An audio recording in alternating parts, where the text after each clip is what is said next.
Hello guys, this is Jyoti Yadav. Welcomes you in my YouTube channel. आज का जो हमारा वीडियो है इम्पोर्टेंट क्वेश्चंस ऑफ BLI 221। तो इसमें हम क्या करेंगे आज की वीडियो में, जो इम्पोर्टेंट क्वेश्चन है या फिर जो लास्ट ईयर क्वेश्चन है उनको डिस्कस करेंगे।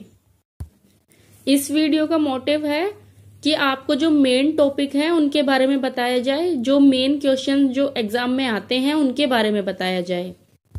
जैसे कि हमें पता ही है बिलिस के कोर्स में जो टॉपिक हैं वो बहुत सारे हैं, सिलेबस बहुत ज्यादा है क्योंकि बहुत सालों से सिलेबस ना चेंज किया गया है ना उसे रिड्यूस किया गया है, बस उसमें सिलेबस ऐड होता जा रहा है।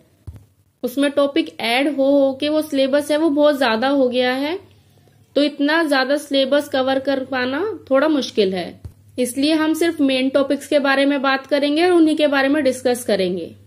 जो ये BLI 221 की जो वीडियो बनेंगी वो 3 पार्ट में होंगी, क्योंकि अगर हम एक वीडियो बनाएंगे तो वो बहुत बड़ी हो जाएगी, तो हमने इसे 3 पार्ट में डिवाइड कर दिया है। फर्स्ट पार्ट में होगा जो लास्ट ईयर के क्वेश्चन पेपर हैं उनके बारे में डिस्कस करेंगे। सेकेंड पार्ट में होगा जो इम्पोर्टेंट क्वेश्चन है जो लास्ट ईयर नहीं आए लेकिन जो इम्पोर्टेंट क्वेश्चन है जो आ सकते हैं, जो सेकेंड पार्ट होगा वीडियो का उसके अंदर वो होगा।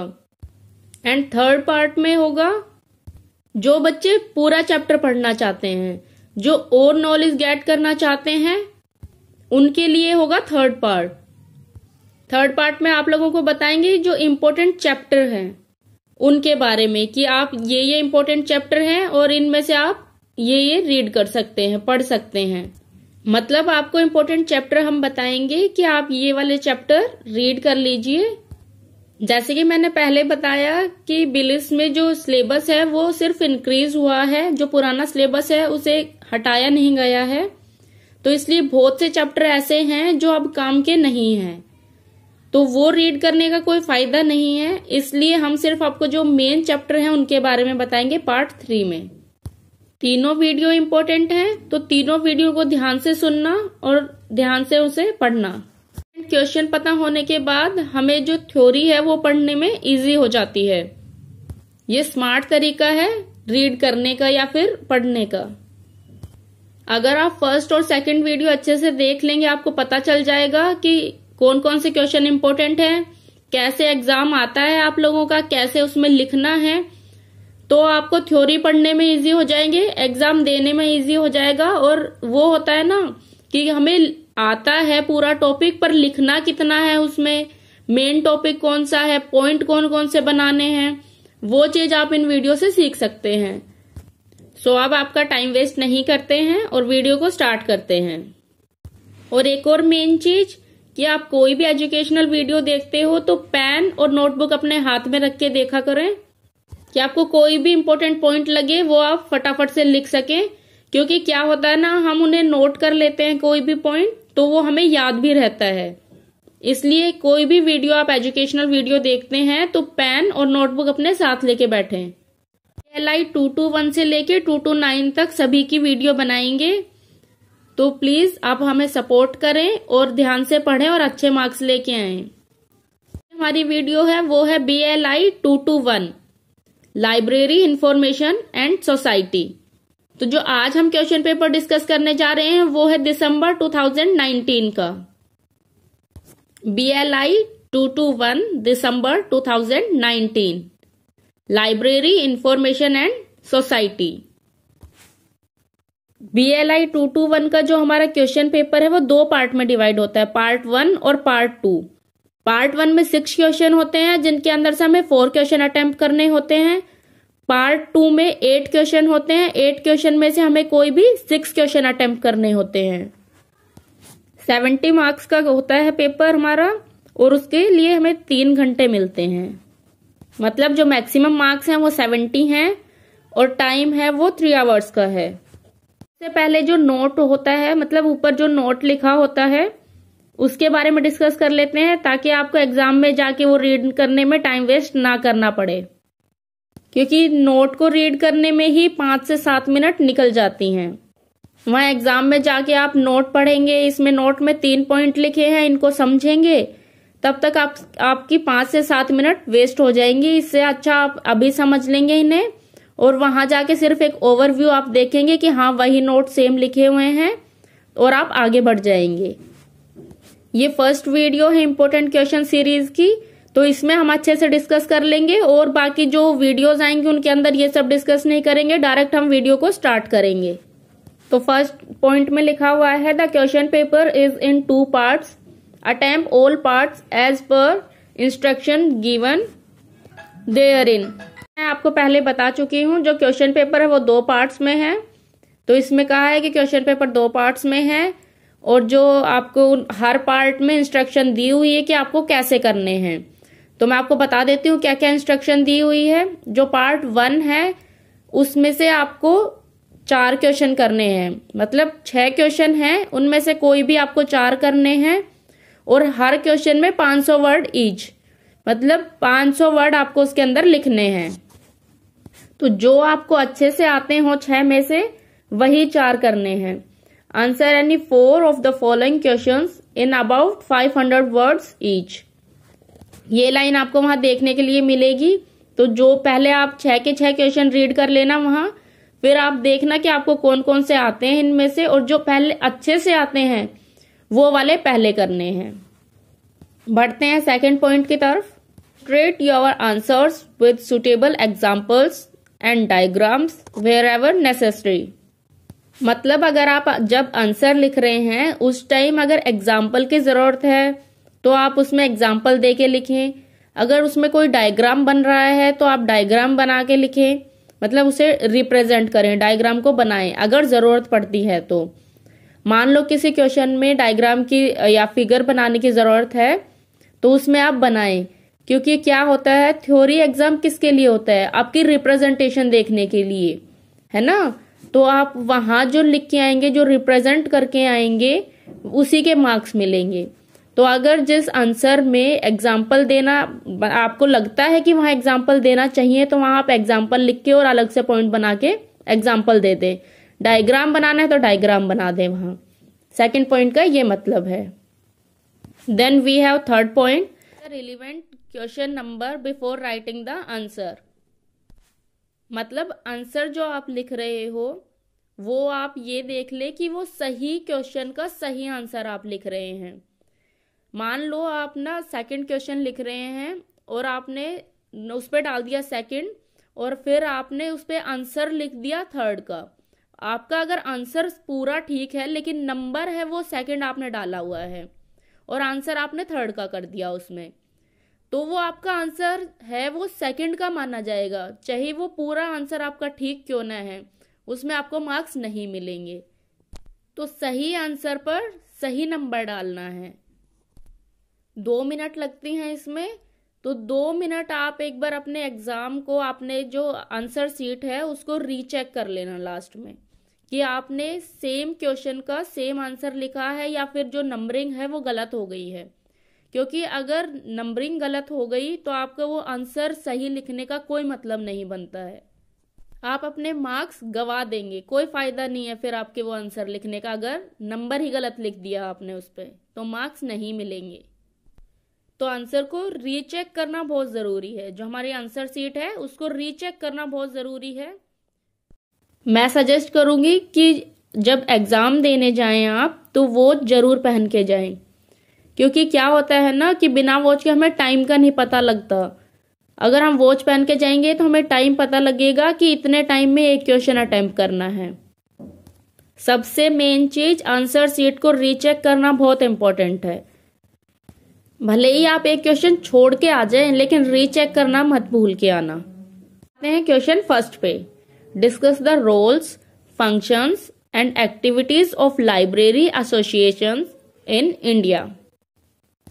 तो इसका आंसर लिखते टाइम 3 पॉइंट अलग से बनेंगे। पहले हम रोल्स लिखेंगे, roles of library association in India. उसके बाद हम उनको जो रोल हैं उनको भी पॉइंट में डालेंगे, फर्स्ट, सेकंड, थर्ड ऐसे करके। फिर फंक्शंस का भी ऐसे एक अलग से उसका नोट बनाएंगे, functions of library association in India. फिर उनका अलग से पॉइंट बना के, जैसे कि ऐसे पैराग्राफ में नहीं लिखना है, पॉइंट बना के लिखना, पॉइंट में ज्यादा मार्क्स मिलते हैं, पैराग्राफ में टीचर इतना नहीं रीड कर पाता ना, कहाँ से सही है कहाँ से गलत है। जो टीचर है वो फटाफट पॉइंट देखेगा, हाँ ये पॉइंट ठीक है तो मार्क्स दे देगा। ऐसे ही एक्टिविटीज का करना है। आई थिंक वीडियो कुछ ज्यादा लंबी होती जा रही है, इसलिए हम इसमें सिर्फ शॉर्ट में डिस्कस करेंगे इनके आंसर। इसके लिए एक और पार्ट बनाना पड़ेगा जिनमें इनके पूरे जो कंप्लीट आंसर हैं वो मैं आपको बता दूंगी कि क्या क्या लिखना है इनमें। अब सिर्फ शॉर्ट में डिस्कस करेंगे। Indian library association was founded on 13 सितंबर 1933 और इनका जो हेडक्वार्टर है वो है दिल्ली में। ठीक है, तो ऐसे आप कुछ लाइन लिख सकते हैं। देखो तो 1 घंटे की तो वीडियो हम ये बनाएंगे नहीं, है ना, तो वीडियो ज्यादा लंबी हो रही है, इसलिए इसमें सिर्फ शॉर्ट में डिस्कस कर रहे हैं। एक और वीडियो बनाएंगे उसमें मैं पूरा एक्सप्लेन कर दूंगी। तो हम इसमें लिख देंगे जो फाउंडेड हुआ था वो 13 सितंबर 1933 को हुआ था। ILA का जो हेडक्वार्टर है वो दिल्ली में है। It is the largest professional body in the field of library and information science in the nation. ठीक है, इनका काम क्या होता है, जितनी भी लाइब्रेरी हैं पूरे इंडिया में उनको संभालना, उनको इम्प्रूव करना, वहां किस किस चीज की जरूरत है, लाइब्रेरी को प्रमोट करना कि भाई लोग उसमें जाएं, लोगों को उनकी वैल्यू का पता हो, उनके बारे में मीटिंग करना कि भाई तुम्हें ये काम दिया जाता है, तुम्हें ये काम दिया जाता है, अपने अपना काम संभालना, या फिर जो काम कर रहे हैं उनको ये देखना कि वो काम कैसे कर रहे हैं। Development of library and information science में, और जो ये रिसर्च वगैरह होती हैं उनको प्रमोट करना, लाइब्रेरी या बुक से रिलेटेड जो भी इशू हो उनको सॉल्व करना, उन मैटर्स में देखना, ये सब इनके काम होते हैं, इनके ऑब्जेक्टिव हैं। तो ये सब आप उनमें लिख सकते हैं। Now we have second question, explain the concept of virtual library and discuss its services. तो वर्चुअल लाइब्रेरी का कॉन्सेप्ट बताना कि वर्चुअल लाइब्रेरी क्या होती है। अब कोरोना के पेंडेमिक के बाद आप सबको ये तो पता ही चल गया कि वर्चुअल क्लासेस कैसे होती हैं, तो सेम कॉन्सेप्ट है वो वर्चुअल लाइब्रेरी का है। ये टाइप्स ऑफ लाइब्रेरी पे मैंने एक वीडियो बनाई हुई है, आप उसमें देख सकते हैं। अगर आपके पास पूरी वीडियो देखने का टाइम नहीं है, क्योंकि वो पूरा चैप्टर कवर किया हुआ है मैंने टाइप्स ऑफ लाइब्रेरी का, तो आप उसमें लास्ट के पॉइंट में देख सकते हैं, मतलब वीडियो को स्किप करके, और लास्ट की जो वीडियो है उसमें है वर्चुअल लाइब्रेरी के बारे में डिस्कस किया हुआ है, तो आप वो ये जो आंसर है वहां से देख सकते हैं। अब हमारे पास थर्ड क्वेश्चन है, in the past attempts have been made to draft 6 model public library bills या फिर acts, discuss the silent features of any 3 of them. ये बोल रहे हैं कि जो पब्लिक लाइब्रेरी बिल था या एक्ट था उसके अंदर 6 पॉइंट बनाए हुए थे, 6 ड्राफ्ट थे, तो उनमें से कोई भी 3 उनके साइलेंट फीचर लिखने हैं। तो जो ये वाला क्वेश्चन है ये आपके चैप्टर नंबर 2 से लिया गया है। तो मैं आपको बता देती हूँ इसमें 6 कौन कौन से मॉडल हैं। फर्स्ट है model union library act, second है model act of SR Ranganathan, third point is model bills of ministry of education, fourth model bills of the planning commission, fifth model library and information service act. Now we have sixth and last Indian public library legislation, a model of 21st century. जो 21वीं शताब्दी के लिए जो पूरा model तैयार किया गया वो 6th में है। तो ये 6 है हमारे पास। इनके किसी भी 3 के साइलेंट फीचर हमें लिखने हैं। पहले किसी 3 के नाम लिख देना, उनके बारे में 2-3 पॉइंट वगैरह लिख देना, हाँ, और फिर उसके साइलेंट फीचर में लिख देना। इतना इनफ है आपके लिए, क्योंकि हमें सिर्फ 500 वर्ड्स में लिखना है, 500 वर्ड्स में ही हमें आंसर लिखना है। 500 वर्ड्स का मतलब ये नहीं है कि पूरे 500 ही हों, उनसे थोड़ा बहुत कम भी हो सकता है, थोड़ा बहुत ज्यादा भी हो सकता है, मतलब अप्रोक्स 500 के होना चाहिए। तो आपको कैसे पता लगेगा कि 500 हो गए हमारे वर्ड्स? तो आप जो फर्स्ट लाइन में लिखते हैं कितने वर्ड लिखे गए हैं उनको काउंट कर लेना, उसके बाद आप ये देख लेना कि कितनी लाइन हो गई, उस हिसाब से आपको पता लग जाएगा कि आपके 500 वर्ड्स हो गए या नहीं हुए हैं, मतलब अप्रोक्स हो जाए वो इनफ है। Now we have fourth question, part 1 का फोर्थ क्वेश्चन है, what do you understand by the term copyright? Copyright के बारे में, जो कॉपीराइट टर्म है उसके बारे में आप क्या समझते हैं। Discuss the important features of copyright act 1957। 1957 act था जो कॉपीराइट का, उसके जो फीचर्स हैं, जो इम्पोर्टेंट फीचर्स हैं, वो आपको उसमें लिखने हैं आंसर में। जो हमारा कॉपीराइट एक्ट 1957 वाला बना था, तो वो जो आया था प्ले, मतलब उसका जब रोल हुआ था शुरू, तो वो हुआ था जनवरी 1958 से। उसके बाद उसमें कई बार अमेंडमेंट किया गया, तो उनकी अगर ईयर आप याद रख सकते हैं तो याद रख लेना, और अगर आप याद नहीं रख पाते या फिर आप उसमें लिखने की सोचते हैं तो या तो सही लिखना, बोलने का मतलब ये, या तो सही लिखना या फिर लिखना ही मत। ऐसे नहीं अंदाजे से कि ये लिख देते हैं तो ऐसे मत लिखना, या तो लिख ही देना अगर आती है तो, नहीं आती या फिर कंफ्यूज हो तो बिल्कुल मत लिखना। तो मैं आपको ईयर बता देती हूँ, 1983 में, फिर 1984 में, फिर 1992 में, फिर 1994 में, 2010 में और 2012 में अमेंडमेंट हुए थे जो कॉपीराइट एक्ट 1957 है उसमें। कॉपीराइट वर्ड से तो आप लोग बहुत फेमिलियर हो गए होंगे, क्योंकि हम यूट्यूब पे भी देखते हैं कि हमारे वीडियो पे कॉपीराइट आ गया, या फिर जो आजकल चलता रहता है कि उसके म्यूजिक पे कॉपीराइट आ गया। वो क्या होता है ना कि जो इंसान के खुद की क्रिएटिविटी है उस पे जो चीज वो मतलब पहली बार बनाई जाती है उस पे उसका कॉपीराइट होता है, तो वो उन्हें पैसे में सेल कर सकता है, या जैसे भी उनकी डील वील होती है। तो ये आप एक बार रीड कर लेना, और लाइब्रेरी में इसका क्या क्या काम है वो आप रीड कर लेना। Now we are on 5th question. Discuss the concept of resource sharing in libraries. Resource sharing के जो कॉन्सेप्ट है लाइब्रेरी में उसके बारे में बताना है। Highlighting the issues involve in its implementation. इसको इम्प्लीमेंट करने के लिए कौन कौन से इश्यू क्रिएट होते हैं, मतलब कौन कौन से इश्यू आते हैं इनके बीच में, क्या क्या प्रॉब्लम आती हैं, वो सब इनके बारे में आपको लिखना है। फर्स्ट पॉइंट में आप लिख देना टर्म एंड कंडीशंस। जो भी लोन वगैरह के लिए जाते हैं या फिर उन्हें फुलफिल नहीं कर पाते, तो ये सब इश्यू आते हैं कि भाई पैसे की शॉर्टेज हो गई, या फिर जो भी टर्म एंड कंडीशन में लिखा था वो जो सामने वाली पार्टी है वो नहीं उनको अफोर्ड कर पाई, ऐसा कुछ आप आंसर में लिख सकते हैं। अभी जो कॉपीराइट वाला ऊपर आपने रीड किया था वो कॉपीराइट वाला इशू भी आप इसमें लिख सकते हैं। लाइब्रेरीज हैं वो सिर्फ महंगी जो उनके प्रोडक्ट हैं, जो महंगी बुक्स हैं उन्हें शेयर करना चाहती हैं, क्योंकि जो ज्यादा कॉस्टली होती हैं वो सोचते हैं कि भाई 2-3 लाइब्रेरी मिलके अगर एक ही सोर्स ले ले, एक ही मान लो एक बुक है वो 3 लाख की है, तो 3 लाइब्रेरी उसे मिलके ले ले, तो जो उनकी एक जो इंडिविजुअल है उनके पास कम कॉस्ट पड़ेगी। तो ये सब ऐसे रिसोर्स का जो हम शेयर करते हैं, लेकिन उसमें क्या हो कि जो एक थर्ड पार्टी है वो पैसे कम दे या मना कर दे, तो ये जो उनमें प्रॉब्लम्स है वो क्रिएट हो जाती हैं। तो ये सब हम दूसरी वीडियो में डिस्कस करेंगे। हम नेक्स्ट टॉपिक पे आ जाते हैं, मतलब नेक्स्ट क्वेश्चन पे। तो सिक्स जो क्वेश्चन हमारे पास है वो है राइट अ ब्रीफ ऐसे on a ethical issues in librarianship. तो ये वाला जो क्वेश्चन है आपका वो है चैप्टर 4 से। तो इसमें देख लेते हैं आपको क्या क्या लिखना है। तो आप इसमें लिख सकते हैं there are so many problems and issues imaged in the professional ethic. These problems and issues that crop up with developing the codes of ethics are। देखो मैं आप लोगों को हिंदी में समझा देती हूँ। लाइब्रेरी के अंदर जो भी हमारी पोस्ट होती हैं या फिर एज अ लाइब्रेरियन हमारे इंडिया में या फिर बोले हमारी सोसाइटी में उसको इतना वैल्यूएबल नहीं समझा जाता, तो इसलिए ये जो और सब प्रॉब्लम्स हैं उनसे रिलेटेड आप लिख सकते हैं। ये तो आप लोगों को भी पता है कि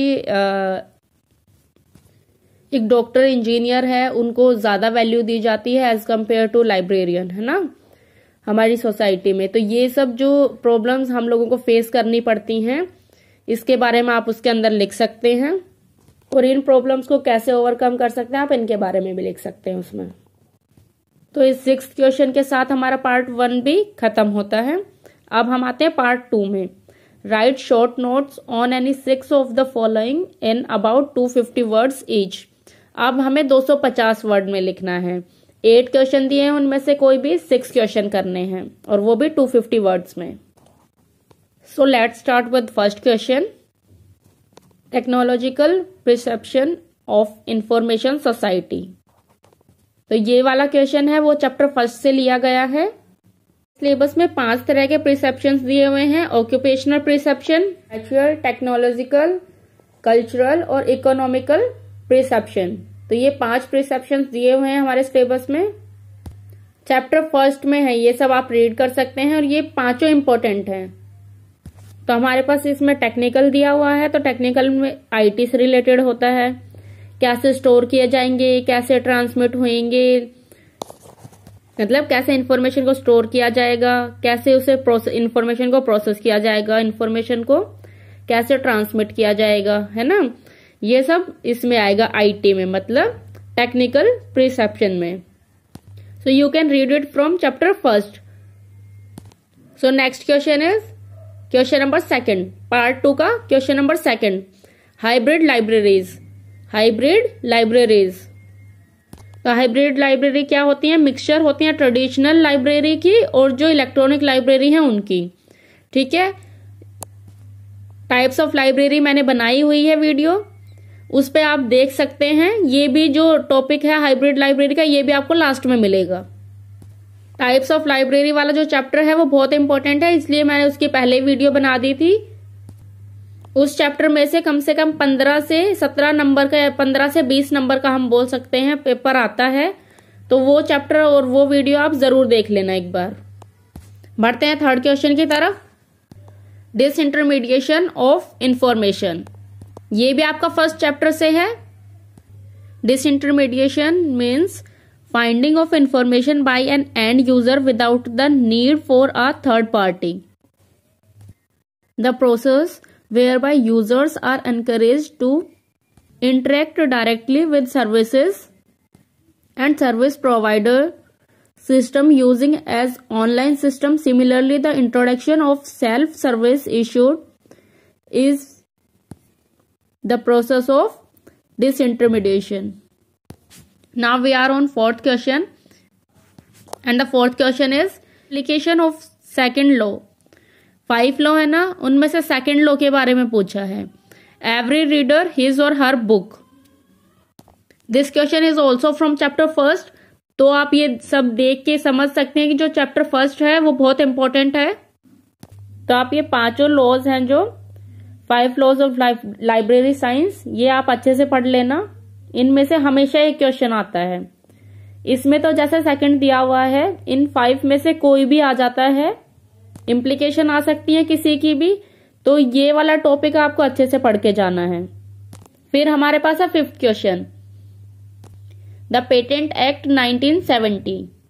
एक्ट 1970, तो इसमें भी 2-3 बार अमेंडमेंट हुए हैं, आप उनके बारे में लिख सकते हैं। तो मैं थोड़ा बहुत कुछ बता देती हूँ, एक ओवरव्यू दे देती हूँ पेटेंट एक्ट लाइब्रेरी के बारे में। तो ये जो एक्ट था ना, पेटेंट एक्ट 1970 वाला, तो इसका ना कोई भी रोल नहीं था एकेडमिक और पब्लिक लाइब्रेरी में। मतलब ये एकेडमिक और पब्लिक लाइब्रेरी में इसका कोई भी इंपॉर्टेंस नहीं थी, या फिर कोई भी चेंज नहीं लेके आया उसमें। तो फिर ये क्यों बनाया गया? तो जो ये पेटेंट एक्ट 1970 है वो यूजफुल था साइंटिफिक लाइब्रेरीज में और टेक्निकल लाइब्रेरीज में, क्योंकि यही 2 लाइब्रेरीज हैं जहां पे रिसर्च का काम हमेशा चलता रहता है। तो इस लॉ के थ्रू वो, मतलब इस एक्ट के थ्रू हमें पता रहता है कि किस देश में या फिर हमारे देश में किस जगह पे क्या क्या अमेंडमेंट हुए हैं, या फिर क्या क्या प्रोसेस हो रही हैं, कहाँ कहाँ रिसर्च हो रही हैं, और उनके ऊपर क्या क्या रूल एंड रेगुलेशंस हैं।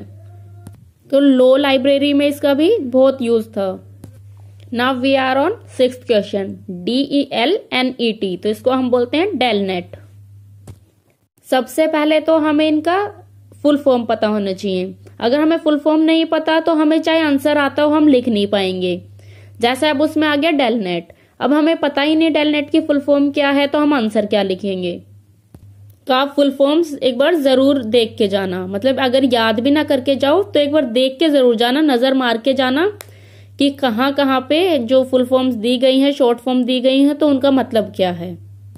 अगर याद ना भी हो रही हो तो 3-4 बार उन्हें रिवाइज कर लोगे, तो अगर जैसे अब एग्जाम में आ जाएगा तो आप उसे लिख सकते हो कि इसका मतलब ये था। इस वर्ड के जो मीनिंग था वो ये था।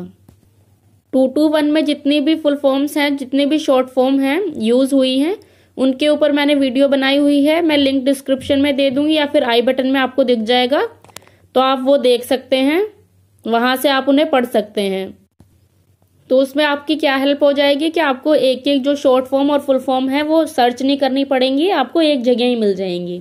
आप एक वीडियो में ही सारा रिवाइज कर सकते हैं। तो हमारा हम क्वेश्चन कर रहे थे डेलनेट। आप उसकी फुल फॉर्म लिखेंगे तो डेलनेट की फुल फॉर्म है डेवलपिंग लाइब्रेरी नेटवर्क। ये जनवरी 1988 में स्टार्ट हुआ था इंडिया में। किसके द्वारा स्टार्ट किया गया था? Indian international centre library. It was initially supported by National Information System for Science and Technology, Department of Scientific and Industrial Research, Government of India. It is subsequently supported by the National Informatics Center, Department of Information Technology, Library, Ministry of Communication and Information Technology, Government of India, and the ministry of culture. इनमें से जो जो आपको याद रहते हैं वो आप वहां लिख देना। तो डेलनेट है वो साउथ एशिया में one of the major resource sharing library network है साउथ एशिया में। इसका नेटवर्क है वो 900 लाइब्रेरीज तो इंडिया में कनेक्ट करता है और 6 अदर कंट्रीज जो साउथ एशिया में पड़ती हैं उनको कनेक्ट करता है। इनका नेटवर्क इतना बड़ा है। कुछ ऐसी इंफॉर्मेशन इनके बारे में लिख देना। उसके बाद इनके ऑब्जेक्टिव हैं वो सब लिख देना आप। 250 वर्ड्स में आपको इनका आंसर लिखना है,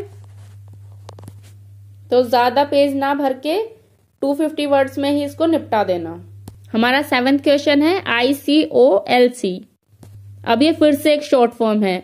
अगर आपको इसकी फुल फॉर्म नहीं पता तो आप ये आंसर छोड़ के आएंगे, इसलिए एग्जाम में जाने से पहले एक बार मेरी वीडियो जरूर देख के जाना फुल फॉर्म वाली, उससे आपको याद हो जाएगा। एक बार नहीं, आप 3-4 बार उसी वीडियो को रिपीट करके देखते रहना, आपको उसी में याद हो जाएगा। आपको नोटबुक से या बुक से याद करने की जरूरत नहीं पड़ेगी। So our question is ICOLC, the international coalition of library consortia. The international coalition of library consortia. The ICOLC actively supports and facilitates consortial contact license along with emergency possibilities for cross-consortial and cross-country arguments. Now we are on 8th and last question of this question paper, and this video is LIS as profession. Librarians have accepted professional status as a goal on the following factors. They have, the first point है, they have identified with knowledge which is prime service of occupational prestige in our society. Second point is they are self oriented rather than self-interested, at least in certain sense. Third point is library and information professionals belong to professional association which is belong to state and nation. They are trained in professional schools associated with universities. That's all for today. I hope आपको video पसंद आई होगी. If you like our video, please hit the like button. और video देखने के लिए हमारे channel को subscribe कर लीजिए. See you in next video. Keep reading, keep watching. Bye bye.